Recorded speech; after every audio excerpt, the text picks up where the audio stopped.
আছে শুধু মিথ্যার রাজত্ব। মসজিদগুলো দাঁড়িয়ে থাকবে, কিন্তু ভেতরে কেউ নামাজ পড়বে না।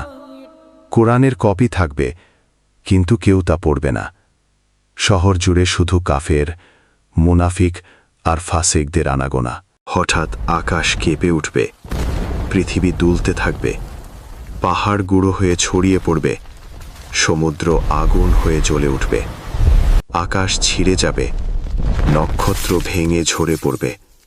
সবাই আতঙ্কে চিৎকার করতে থাকবে, কিন্তু আর পালাবার কোনো পথ নেই। হঠাৎ ইসরাফিল আলাইহিস সালাম সিংগায় ফু দিবেন। তৎক্ষণাৎ সমস্ত প্রাণী মারা যাবে। জমিন তার গর্ভে থাকা সমস্ত স্বর্ণরৌপ্য বের করে দেবে। পৃথিবী ও আকাশ ধ্বংস হয়ে যাবে। থাকবেন শুধু একমাত্র আল্লাহ। তারপর আসবে এক দীর্ঘ নীরবতা। কতদিন